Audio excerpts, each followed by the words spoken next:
السلام عليكم ورحمة الله وبركاته. إن الحمد لله نحمده ونستعينه ونستغفره ونؤمن به ونتوكل عليه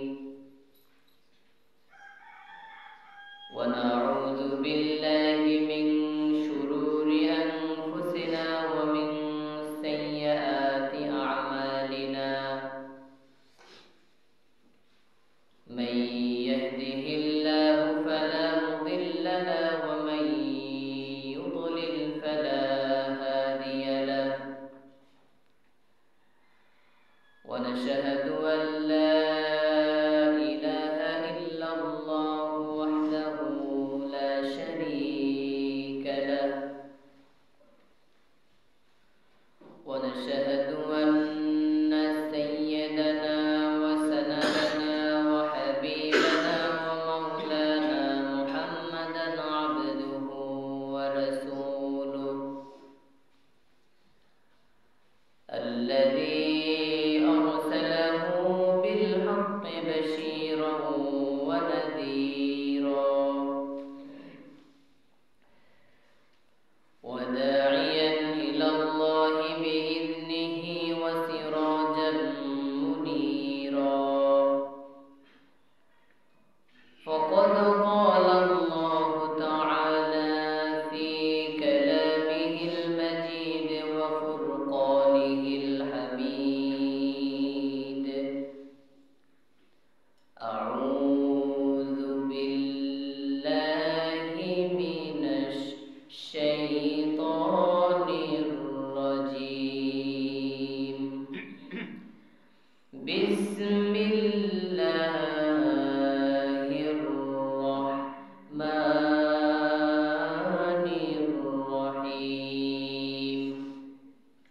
إن الله وملائكته يصلون على النبي يا أيها الذين آمنوا صلوا عليه وسلموا تسليما.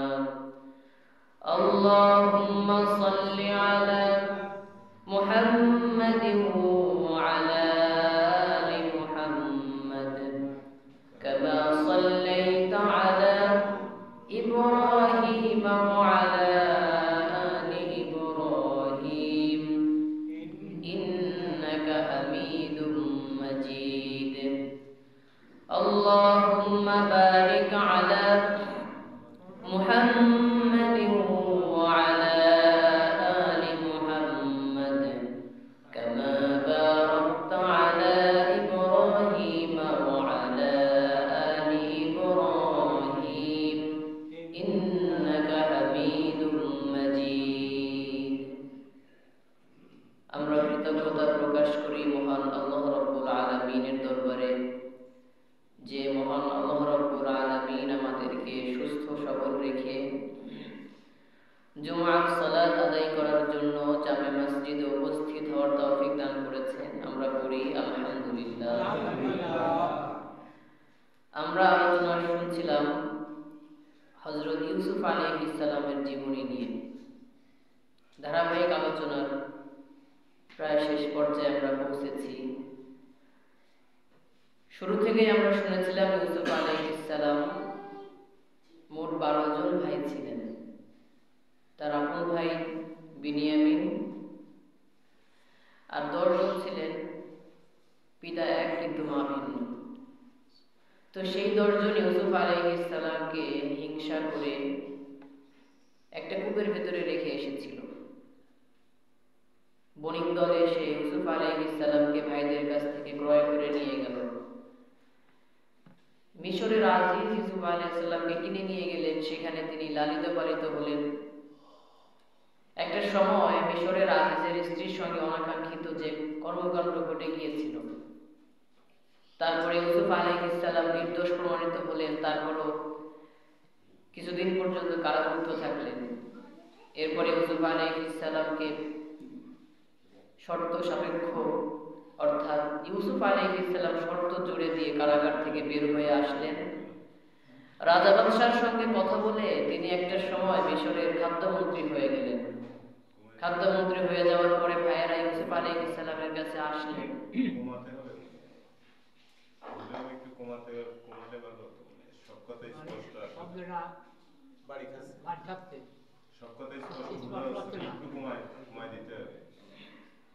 তো এরপরে ভাইয়েরা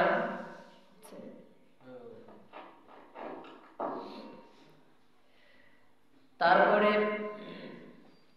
ভাইয়েরা সবাই ইউসুফ আলাইহিস সালামের কাছে আসলেন। আসার পরে ইউসুফ আলাইহিস সালাম তাদেরকে খাবার দিলেন। জিজ্ঞেস করলেন, তোমরা কয় ভাই? বললেন যে আমরা 12 ভাই। একজন ছিল ইউসুফ, তাকে বাঘে খেয়ে ফেলেছে, আর তার এক ভাই বিনিয়ামিন, সে বাড়িতে আছে। ইউসুফ আলাইহিস সালাম তিনি সেখানে বসা ছিলেন। সেই বসা অবস্থায় তাকে বললেন যে এক ভাইকে বাঘে খেয়ে ফেলেছে, তার নাম ইউসুফ। তিনি কোনো কথা বললেন না, মনে মনে একটু হাসলেন। এরপরে বললেন, পরবর্তীতে যখন আসবে তখন অবশ্যই ইউসুফের ভাই বিনিয়ামিনকে সঙ্গে নিয়ে আসবা, আর না হলে কিন্তু তোমাদের খাবার দেওয়া হবে না।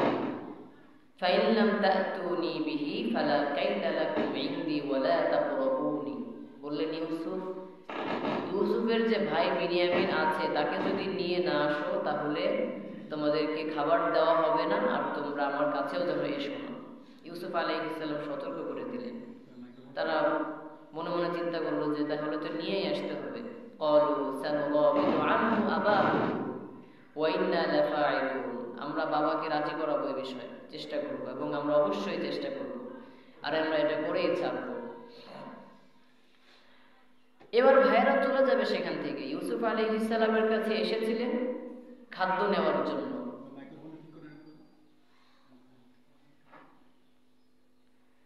তো খাবার যখন নেওয়া শেষ হয়ে গিয়েছে, ইউসুফ আলাইহিস সালাম বললেন কি, ওরা খাবার নেওয়ার জন্য যে টাকা পয়সা নিয়ে এসেছিল সেই টাকা পয়সা আবার তাদের খাবারের স্তূপের ভেতরে ব্যাগ করে দেব, অর্থাৎ সেটার ভেতরে ভরে দিবা, ওরা বাড়িতে নিয়ে যাবে। আর নিয়ে যাওয়ার পরে অন্তত পক্ষে এই টাকার উসিলায় হলেও আরেকবার আসবে। এটা বলে দিলেন ইউসুফ আলাইহিস সালাম তার ভৃত্যদেরকে। আল্লাহ তাআলা কুরআনুল কারীমের মধ্যে বলেছেন, وقال لفتيانه اجعلوا بضاعتهم في رحالهم لعلهم يعرفونها إذا انقلبوا إلى أهلهم لعلهم يرجعون। ইউসুফ আলাইহিস সালাম তার ভৃত্যদেরকে বললেন, তাদের টাকা পয়সাগুলো তাদের খাবারের ভেতরে ঢুকিয়ে দাও। বাড়িতে যখন যাবে খাবারের বস্তাটা খুলবে, নিজেদের টাকা পয়সা দেখে তারা চিনে ফেলবে, আর বুঝতে পারবে টাকাগুলো কেন পাঠানো হয়েছে। বুঝে শুনে সবকিছু জেনে তারা আবার যেন ফিরে আসতে পারে। ভাইয়েরা সবাই খাবার দাবার নিয়ে বাড়িতে চলে গেলেন। পিতা ইয়াকুব আলাইহিস সালাম তিনি বাড়িতে রয়েছেন।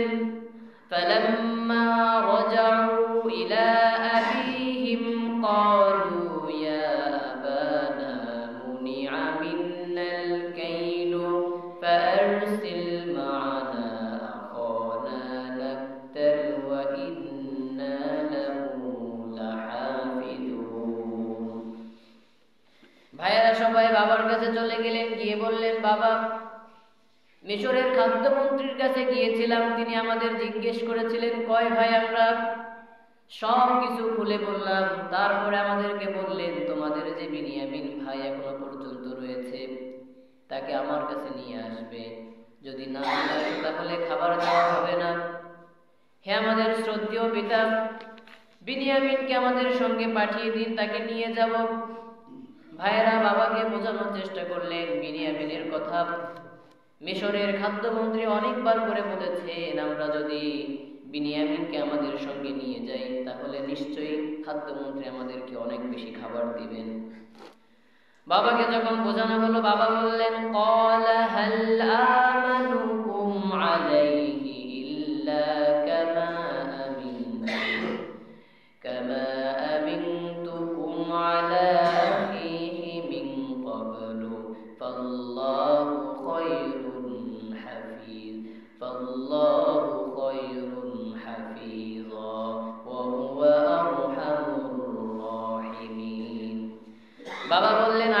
কিন্তু আমি ভুলে যাই নাই। এর আগে একবার ইউসুফকে আমার কাছ থেকে এইভাবে কথা বলে নিয়ে গিয়েছিলে, তারপরে ফিরে এসে বললে ইউসুফকে বাঘে খেয়েছে, কিন্তু তার কোনো নিশানা আমি পাই নাই। কারণ তারা যে জামাটা নিয়ে এসেছিল, জামাটা একেবারে পরিষ্কার পরিচ্ছন্ন ছিল, তার মানে রক্ত মাখানো ছিল, এই পরিষ্কারের কথা বলছি না, একেবারেই অক্ষত ছিল, ছেঁড়া ফাটা ছিল না। বাঘ যদি একজন মানুষকে টেনে হিচড়িয়ে খায় তাহলে সেই জামা ছিঁড়ে যাওয়াটাই স্বাভাবিক। যেহেতু জামা ছিঁড়ে যায়নি, তিনি বললেন আমার সন্তান এখন অক্ষত রয়েছেন। আমি তখন যেমন তোমাদের থেকে আশা রেখে আশাহত হয়েছিলাম, তোমরা আবার আমার আরেক সন্তানকে নিয়ে যাবে, তারপরে আমি আশাহত হয়ে যাব। আমি কিভাবে নিরাপদ থাকতে পারি বলো? ওয়ালাম্মা ফাতাহু মাতাআহুম ওয়াজাদু বিদাআতাহুম রুদ্দাত ইলাইহিম। এই কথা বলতে বলতে খাবারের সেই স্তূপটা খুলল। খোলার পরে দেখে যে টাকা পয়সা খাবার ক্রয় করার জন্য নিয়ে গিয়েছিলেন 10 ভাই, সেই খাবারগুলো আবার রিটার্ন পাঠানো হয়েছে, সেই টাকাগুলো খাবারের মধ্যে রিটার্ন পাঠানো হয়েছে। তারা যখন খুললেন মাতাআহুম ওয়াজাদু বিদাআতাহুম, খাদ্য কেনার জন্য যে টাকাগুলো নিয়ে গিয়েছিলেন সেগুলো আবার পেয়ে গেলেন। এরপরে বললেন ক্বালু ইয়া আবানা মা নাবগি হাদিহি বিদাআতুনা রুদ্দাত ইলাইনা। বললেন হে আমাদের শ্রদ্ধেয় পিতা, এটা তো আমরা জানতাম না, আমাদের এমন কোনো আশাও ছিল না, আকাঙ্ক্ষাও ছিল না যে আমাদের টাকা পয়সাগুলো আমাদের ফিরিয়ে দেওয়া হবে। সবাই বললেন আশ্চর্য, কি আশ্চর্যের বিষয়, এগুলো তো আমাদের সেই টাকা যেগুলো আমরা খাবার কেনার জন্য নিয়ে গিয়েছিলাম। এ তো সেই টাকাগুলো আবার ফিরিয়ে দেওয়া হলো। ওয়ানামিরু আহলানা ওয়া নাহফুযু আখানা ওয়া নাজদাদু কাইলা বাঈরন। বললেন বাবা, আমরা পরিবারকে হেফাজত করব, ভাইকে হেফাজত করব, খাবার দাবার নিয়ে আসব এবং 1 উট বোঝাই বেশি খাবার নিয়ে আসব। অনুগ্রহ করে আমাদের সঙ্গে ইউসুফকে পাঠিয়ে দিন না। যালিকা কাইলুন ইয়াসির। আর এটা আমাদের জন্য অনেক সহজ হবে, কারণ বিনিয়ামিনকে যদি পাঠানো হয়, খাদ্যমন্ত্রী দেখেই তো খুশি হয়ে যাবে, আর খুশি হয়ে গেলে খাবার একটু বেশি দিবে, অথবা আমরা তার কাছ থেকে একটু বেশি চেয়ে নিয়ে আসবো, এটাই স্বাভাবিক। অনুগ্রহ করে আমাদের সঙ্গে ইউসুফকে, বিনিয়ামিনকে পাঠিয়ে দিন, তাহলে আমরা তাকে নিয়ে যে একটু বেশি খাবার নিয়ে আসার চেষ্টা করব। এই কথা বললো ভাইয়েরা। এরপরে বাবা বললেন যে আমি তোমাদের সঙ্গে পাঠাবো, কি করে আমি নিরাপদ হতে পারি? এর পূর্বে ইউসুফকে পাঠিয়ে একটা ভুল করেছিলাম, আবার পাঠাবো? এরপরে বললেন ক্বালা লান উরসিলাহু মাআকুম হাত্তা তুতুনি মাওসিকাম মিনাল্লাহ। পাঠাতে পারি, একটা শর্ত আছে। শর্ত হচ্ছে তোমরা আল্লাহর নামে কসম করবা, যদি আল্লাহর নামে কসম করতে পারো তাহলে আমি তোমাদের কাছে পাঠাবো। বললেন ক্বালা লান উরসিলাহু মাআকুম হাত্তা তুতুনি মাওসিকাম মিনাল্লাহি লাতাতুন্নানি বিহি ইল্লা আইয়ুহাতা বিকুম। বললেন আমাদের সঙ্গে পাঠিয়ে দিন। আর বাবা বললেন অবশ্যই পাঠাতে পারি, তবে শর্ত হলো আল্লাহর নামে কসম করতে হবে। যদি আল্লাহর নামে শপথ করতে পারো ইউসুফকে আমার কাছে আবার ফিরিয়ে নিয়ে আসবে, বিনিয়ামিনকে আমার কাছে আবার ফিরিয়ে নিয়ে আসবে, এই শপথ যদি করতে পারো তাহলে অবশ্যই অবশ্যই আমি তোমাদের সঙ্গে বিনিয়ামিনকে পাঠাবো। আর বাবা সঙ্গে সঙ্গে এই কথা বলে দিলেন যদি কোনো ওজর চলে আসে, বিপদে পড়ে যাও, তাহলে আমি তোমাদের কিচ্ছু বলবো না। কত সুন্দর কথা বললেন, যদি বিপদে পড়ে যাও বা ওজরে পড়ে যাও তাহলে কিচ্ছু বলবো না। আল্লাহ তাআলা ঠিক এমনই, লা ইউকাল্লিফুল্লাহু নাফসান ইল্লা উসআহা। আল্লাহ তাআলা বান্দার উপরে জোর করে কখনো কিছু চাপিয়ে দেননি। বান্দার সাধ্যের মধ্যে যেটা আছে আল্লাহ তাআলা তাকে সেটাই করতে বলেছেন। ইসলামের বিধান হচ্ছে দাঁড়িয়ে নামাজ পড়া।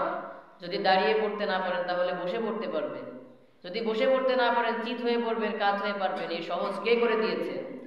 আল্লাহ। এটাই হচ্ছে আল্লাহর নীতি এবং নবীরাও সেই নীতি অবলম্বন করেছে।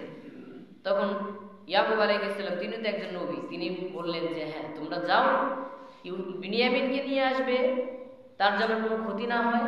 তবে হ্যাঁ, যদি কোনো ওজর হয়ে যায়, বিপদ চলে আসে আকস্মিকভাবে, সেক্ষেত্রে তো আমি অপারগ, তাহলে আমি কিচ্ছু করতে পারবো না। কিন্তু মনে রেখো, ইচ্ছা করে এমন কোনো কাজ করবা না যেন বিপদ সামনে চলে আসে। فلما أتوه موثقهم قال الله على ما نقول وكيل। বাবার কথা অনুযায়ী ভাইয়েরা সকলে কসম করলেন আর তারপরে বললেন, আমরা যে কথাগুলো বললাম এ সম্পর্কে আল্লাহ রাব্বুল আলামিন সবথেকে উত্তম কর্মবিধায়ক। আল্লাহ হচ্ছে ওয়াকিল, তিনি সবকিছু ভালো পরিচালনা করতে পারবেন। এরপরে ভাইদেরকে বাবা একটা সুন্দর কথা বললেন, যখন তোমরা ভিতরে যাবে তখন এক দরজা দিয়ে যেও না, তোমরা 10 জন 10 দরজা দিয়ে যাবে। وقال يا بني لا تدخلوا من باب واحد وادخلوا من أبواب متفرقة। বাবা বলে দিলেন, হে আমার সন্তানেরা, তোমরা যখন খাদ্যমন্ত্রীর দরবারে যাবে খবরদার খবরদার এক দরজা দিয়ে সবাই প্রবেশ করবা না। যখন খাদ্যমন্ত্রীর কাছে যাবে নিশ্চয়ই প্রাসাদে ঢোকার জন্য একাধিক দরজা রয়েছে। যখন 10 ভাই তোমরা প্রাসাদের ভিতরে ঢুকবে দরজা 10টা দিয়ে 10 ভাই প্রবেশ করবে, এক দরজা দিয়ে তোমরা যাবে না। কারণ ইয়াকুব আলাইহিস সালাম তিনি ছিলেন একজন জ্ঞানী, তিনি ছিলেন একজন বিচক্ষণ মানুষ, আর তার সন্তানেরা ছিলেন অত্যন্ত শক্তিবান, তারা ছিলেন শারীরিকভাবে সুগঠিত, তাদের শরীর ছিল প্রশস্ত স্বাস্থ্যবান। এই 10 জন যদি এক দরজা দিয়ে একসঙ্গে ঢুকে তাহলে মানুষ তাদেরকে দেখে হিংসা করবে, নজর লাগতে পারে। নবী করিম সাল্লাল্লাহু আলাইহি ওয়াসাল্লাম বলেছেন, আল আইন হাক্কু, নজর লাগা এটা সম্ভব, এটা বাস্তব। তো এটা থেকে হেফাজত থাকতে ইউসুফ আলাইহিস সালামের বাবা বললেন যে তোমরা যখন ভেতরে যাবে দরজা দিয়ে একটা দরজা দিয়ে যেও না, যেই 10টা দরজা আছে 10টা দরজা দিয়ে 10 জন প্রবেশ করবা। এবং হাদিস শরীফের ভিতরে এসেছে বদনজর লাগা সম্ভব, যখন এমন কোনো সম্ভাবনা তৈরি হবে তখন তোমরা বেশি সূরা ফালাক, সূরা নাস, সূরা ইখলাস এগুলো পড়বে, ইনশাআল্লাহ আল্লাহ তাআলা সুস্থ করে দিবেন। তো বাবা যখন এই কথা বলেছেন ভাইয়েরা বাবার কথা পালন করেছে। ওয়ালাম্মা দাখালু মিন হাইসু আমারহুম আবুহুম মা কানা ইউনি আনহুম মিনাল্লাহি মিন শাইইন ইল্লা হাজাতান ফি নাফসি ইয়াকুব قضاها وإنه لذو علم لما علمناه ولكن أكثر الناس لا يعلمون। বাবা তাদেরকে যে নির্দেশ করলেন, ওয়ালাম্মা দাখালু, যখন তারা প্রবেশ করলো, মিন হাইসু মা আমারহুম, বাবা যা বলেছিলেন সেই নির্দেশ অনুযায়ী, মা কানা ইউগনি আনহুম মিনাল্লাহি মিন শাইই ইল্লা হাজাতান ফি নাফসি ইয়াকুব কদাহা ওয়া ইন্নাহু লাযু ইলমিন, তিনি হচ্ছেন একজন জ্ঞানী ব্যক্তি, লিমা আল্লামনাহু ওয়ালাকিন্না আকসারুন নাসি লা ইয়ালামুন, এগুলো দুনিয়ার কোনো মানুষ তাকে শিখায় নাই, আল্লাহ তাকে শিখিয়েছেন, কিন্তু অধিকাংশ মানুষ সেটা জানেই না। এরপরে ইউসুফ আলাইহিস সালাম বসে আছেন, 10 ভাই বিনিয়ামিনকে নিয়ে 10 গেট দিয়ে ঢুকলো। ঢোকার পরে ওয়ালাম্মা দাখালু আলা ইউসুফ আওয়া ইলাইহি আখাহু ক্বালা ইন্নী আনা আখুকা ফালা তাবতাইস বিমা কানু ইয়ামালুন। সব ভাইদেরকে পৃথক করে দিলেন, একমাত্র বিনিয়ামিন ছিলেন। আল্লাহ বললেন, যখন ইউসুফের কাছে ভাইয়েরা প্রবেশ করলো, ইউসুফ আলাইহিস সালাম বিনিয়ামিনকে তার কাছে টেনে আনলেন। এরপরে বললেন, আমি তোমার ভাই, তুমি আমাকে চিনতে না পারলেও আমি তোমাকে চিনে ফেলেছি। সুতরাং এতদিন পর্যন্ত ভাইয়েরা তোমার উপরে যে নির্যাতন করেছে, তোমার উপরে যে জুলুম করেছে, এজন্য তুমি আফসোস করবা না। তুমি মনে রেখো, নিশ্চয় আল্লাহ রাব্বুল আলামিন তিনি যারা মাজলুম হয়ে থাকে, যারা আল্লাহর উপরে ধৈর্য ধারণ করেন তাদেরকে আল্লাহ ভালোবাসেন। বলে ফালা তাবতাইস, তুমি আফসোস করো না, বিমা কানু ইয়ামালুন, ওরা তোমার সঙ্গে যা করছে, ওরা তোমার সঙ্গে যা করেছে ওটা ভুলে যাও, ওটা নিয়ে আফসোস করার কোনো কারণ নেই। তাফসীরের কিতাবের মধ্যে এসেছে, ইউসুফ আলাইহিস সালাম বললেন যে এরা এসেছে, এদের 2 জন 2 জন করে থাকার ব্যবস্থা করে দাও। দুইজন করে থাকার ব্যবস্থা করলে 10 জন, আর অতিরিক্ত একজন আছে 11 জন, তিনি বিনিয়ামিন আলাইহিস সালাম। এই একজনকে কি করবে? মানে ইউসুফ আলাইহিস সালাম তিনি কৌশল করেছেন। কৌশলটা এভাবে করলেন যে দুইজন করে সেট আপ করে দাও, তাহলে একজন তো থেকে যাবে। আর ওই একজনকে ওরা সহজে কাছে নিবে না। ওই 10 ভাই হচ্ছে একই, আর ইউসুফ আলাইহিস সালাম এবং বিনিয়ামিন তারা হচ্ছে আলাদা, তাদের মা আলাদা, এনাদের মা আলাদা। তো সাধারণত 10 জন ওই একসাথে থাকবে আর বিনিয়ামিনকে সাইড করে দেবে। তো বিনিয়ামিনকে যখন সাইড করে দিলেন, তখন বিনিয়ামিনকে তিনি কাছে নিয়ে আসলেন। আনার পরে আলাদা একটা রুমের ভিতরে নিয়ে গেলেন, নিয়ে বললেন যে আমি তোমার ভাই ইউসুফ, তুমি আমাকে ভুলে গেলেও আমি তোমাকে ভুলে যাইনি। আর ইউসুফকে ঘরের ভিতরে নিয়ে কানে কানে বললেন যে আমি একটা কৌশল অবলম্বন করব, তোমাকে তো আমার কাছে রাখতেই হবে, কিন্তু কিভাবে আমি তোমাকে রাখতে পারি? তো রাখার জন্য আমি একটা সিস্টেম করব। সেই সিস্টেমটা হলো, যখন খাবার নিয়ে যাওয়া হবে সকলকে আলাদা আলাদা করে একটা একটা করে বস্তা দেওয়া হবে, আর তোমাকে যে বস্তা দেওয়া হবে সেই বস্তার ভিতরে আমি একটি পান পাত্র রেখে দেবো, যেটা স্বর্ণের দ্বারা নির্মিত। তো সবাই যখন বলবে পান পাত্র কে নিয়ে গিয়েছে, তোমার বস্তার ভিতরে পেয়ে যাবে, তুমি তখন মন খারাপ করবে না। এটা হচ্ছে আমাদের আগে থেকেই পরিকল্পিত থাকলো। বিনিয়ামিনকে আগে থেকে অবগত করে নিলে। আর না হলে হঠাৎ করে যদি কোনো মানুষের উপরে এমন আকস্মিক বিপদ চলে আসে, অপবাদ চলে আসে, সে নার্ভাস হয়ে যাবে, সেখানেই ভেঙে পড়বে। এজন্য ইউসুফ আলাইহিস সালাম বললেন, ভেঙে পড়বা না যেন, আমি তোমাকে আগে থেকেই অবগত করে নিলাম যে তোমার বস্তার ভেতরেই পান পাত্রটি রেখে দেওয়া হবে, এবং যখন খোঁজা হবে তখন তোমারটার মধ্যে থেকে বের করা হবে। فلما جهزهم بجهازهم جعل السقاية في رحل أخيه ثم أذن مؤذن أيتها العير إنكم لسارقون। এই 11 জন যখন খাবার নিয়ে চলে যাচ্ছে প্রাসাদ থেকে বের হয়ে, পেছনের থেকে একজন ডাক দিলেন, এই যাত্রীদল দাঁড়িয়ে যাও, এদিকে আসো, এদিকে আসো। আযানা মুয়াজ্জিনুন, একজন আহ্বানকারী ডাকলেন, এদিকে এসো। আইয়াতুহাল ঈরু, হে বণিক দল অথবা হে যাত্রী দল, এদিকে এসো। ইন্নাকুম লাসারিকুন, নিশ্চয়ই তোমরা চোর, চুরি করছো। ক্বালু আকবালু আলাইহিম মাযা তাফকিদুন ক্বালু নাফকিদু সুওয়া'আল মালিকি ওয়া লিমান জাআ বিহি হিমলু বাঈরিন ওয়া আনা বিহি যাঈম। বলল, এদিকে আসো, রাজার পানপাত্র হারিয়ে গিয়েছে। ভাইয়েরা বলল, আমরা এখন কি করতে পারি তাহলে?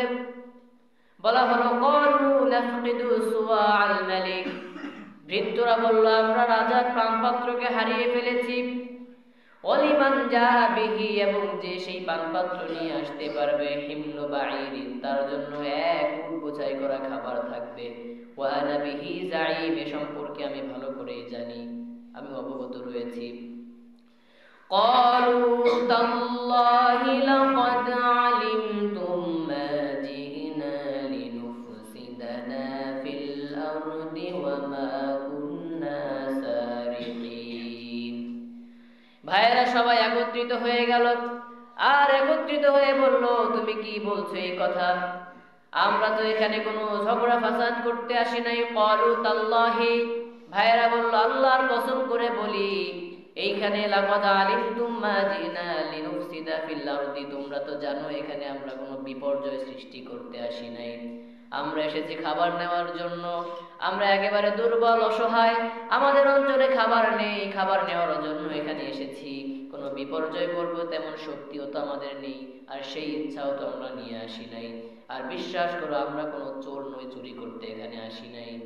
ক্বালু ফামা জাযাউহু ইন কুনতুম কাযিবিন।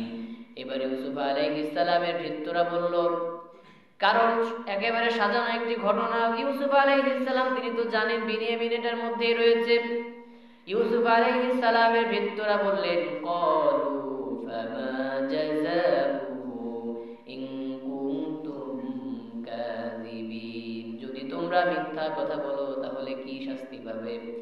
ক্বালু জাযাউহু মান উযিদা ফী রাহলিহি ফাহুয়া জাযাউহু কাযালিকা নাজজিয যালিমিন। ভাইদেরকে যখন বলা হলো যদি পাওয়া যায় তাহলে কি হবে, সব ভাইয়েরা একসঙ্গে উত্তর দিলেন, যার বস্তার ভেতরে পানপাত্র পাওয়া যাবে, ক্বালু জাযাউহু মান উযিদা ফী রাহলিহি, যার বস্তার ভেতরে, যার স্তূপের ভেতরে সেই প্রতিদান পাওয়া যাবে বা সেই পানপাত্র পাওয়া যাবে, জাযাউহু তার প্রতিদান হলো, ফাহুয়া জাযাউহু ক্বালু জাযাউহু তার প্রতিদান হলো, মা উযিদা ফী রাহলিহি যার বস্তার ভেতরে সেই পানপাত্র পাওয়া যাবে, ফাহুয়া জাযাউহু সে নিজেই তার বিপরীতে প্রতিদান হয়ে যাবে। তার মানে হলো এই পানপাত্র যার বস্তার ভেতরে পাওয়া যাবে, তো সে নিজেই সেই পানপাত্রের বিনিময় হিসেবে রাজার কাছে থেকে যাবে। এটা হচ্ছে মূল কথা।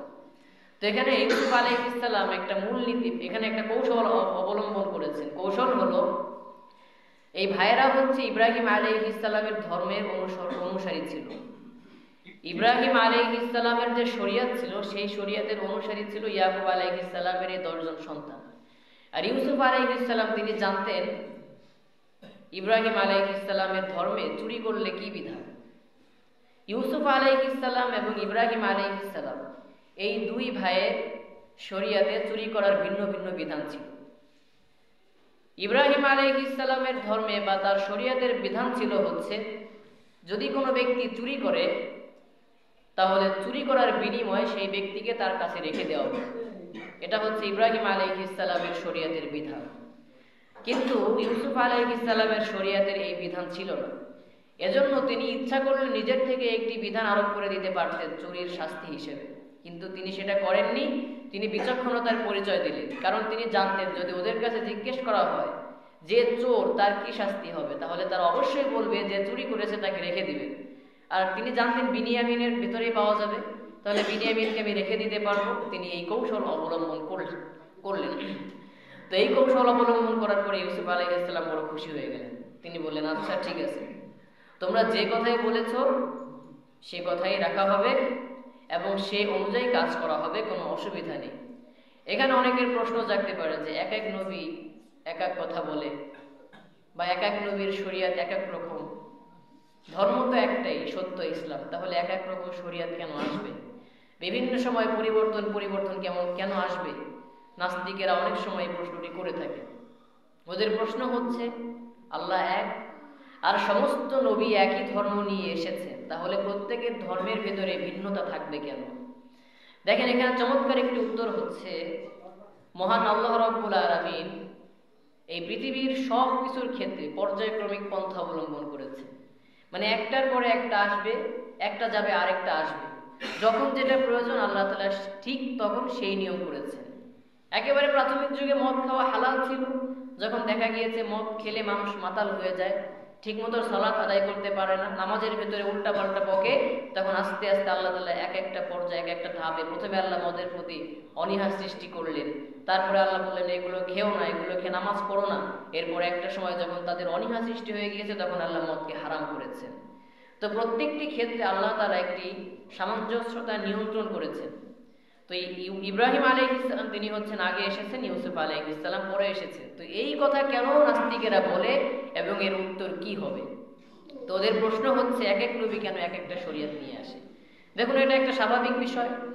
মনে করুন আপনি একজন অসুস্থ ব্যক্তি, একজন ডাক্তারের কাছে গেলেন, যাওয়ার পরে ডাক্তার মনস্থ করলেন যে আপনার পেটে সমস্যা, তো আপনার জন্য কি করা যায়?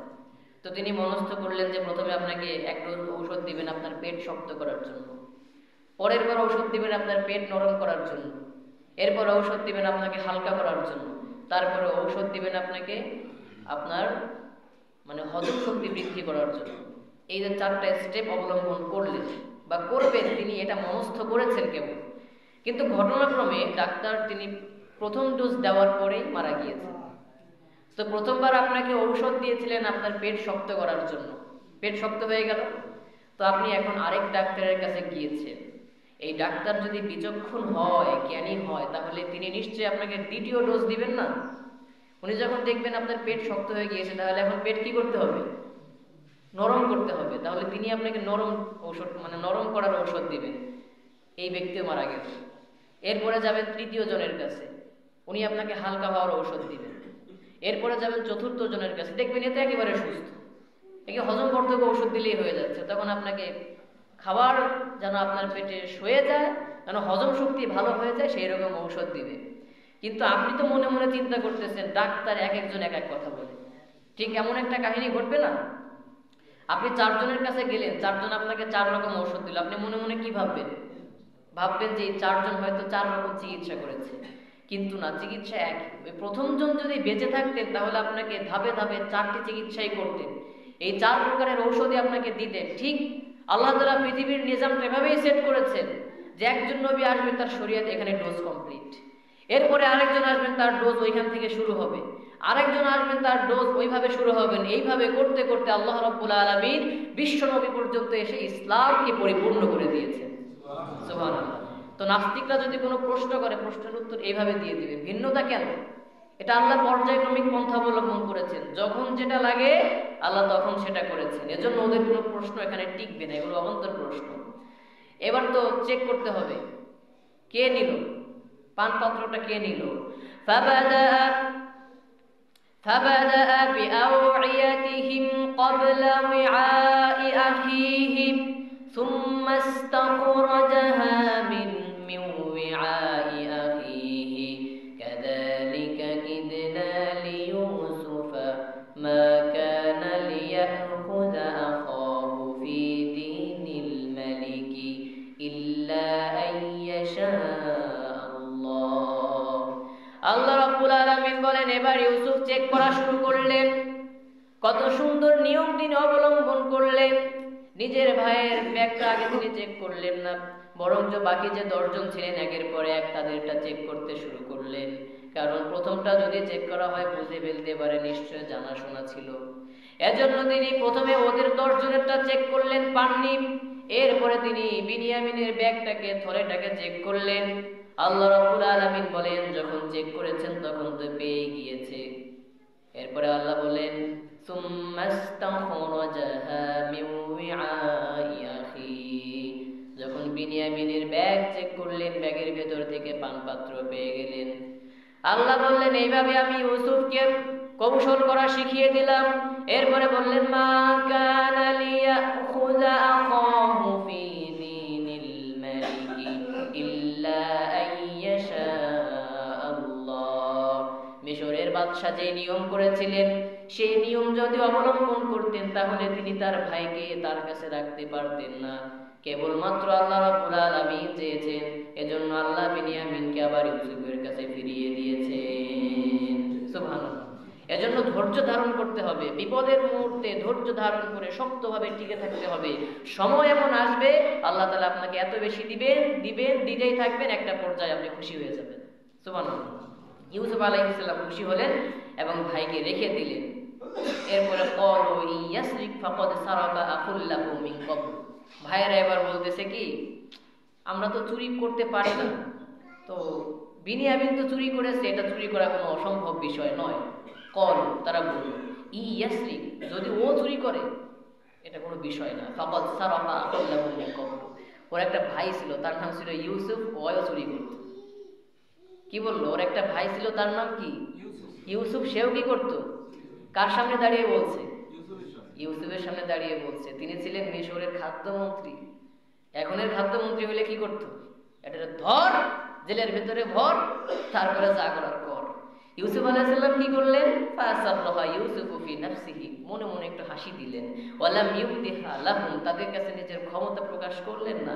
ক্বালা আনতুম শাররুম মাকান, বলো তোমরা কত খারাপ, কত নিকৃষ্ট, মনে মনে বললেন। আল্লাহু আ'লামু বিমা তাসিফুন, যা করছো আল্লাহই জানে। ক্বালু ইয়া আইয়ুহাল আজিজ ইন্না লাহু আবান শাইখান কাবীরান, বলছে আল্লাহ চুরি করছে ভালো হয়েছে, ওর ভাইও চুরি করতো, কিন্তু ওরে ছাইড়া দেন, কারণ আবান শাইখান কাবীরান, আমাদের একজন বাপ আছে অনেক বুড়া। ফাখুজ আহাদানা মাকানাহু, তার জায়গায় আমাদের একজনকে ধরে। ইন্না নারাকা মিনাল মুহসিনিন, আপনি অনেক অনুগ্রহশীল একজন ব্যক্তি। কাকে বলতেছে? ইউসুফকে। তাহলে না দেখে যাকে চোর বলেছিল, তার চরিত্রে যখন তারা মুগ্ধ হয়ে গিয়েছে, তাকে ইহসানকারী বলতে বাধ্য হয়েছে। এজন্য আপনার চরিত্র যদি ঠিক থাকে, আপনি যদি মাধুর্যপূর্ণ আচরণ করতে পারেন, মানুষ আপনাকে সাদরে গ্রহণ করে নেবে। আর আপনি যদি অন্যায়পূর্ণ আচরণ করেন, মানুষের অধিকার মেরে খান, নিজের ক্ষমতা যেখানে সেখানে প্রচার করতে যান, প্রকাশ করতে যান, মানুষ আপনাকে মন থেকে লাথি মেরে দূরে সরিয়ে দিবে। এজন্য ভালোবাসা দিয়ে, সুন্দর আচরণ দিয়ে মানুষের মন জয় করতে হবে। এভাবে নবীদের জীবনী থেকে আল্লাহ তাআলা আমাদের শিক্ষা নেওয়ার তৌফিক দান করুন। ওয়া আখিরু দাওয়ানা আলহামদুলিল্লাহি রাব্বিল আলামিন। বাকি আলোচনা আমরা আগামীতে শুনবো ইনশাআল্লাহ।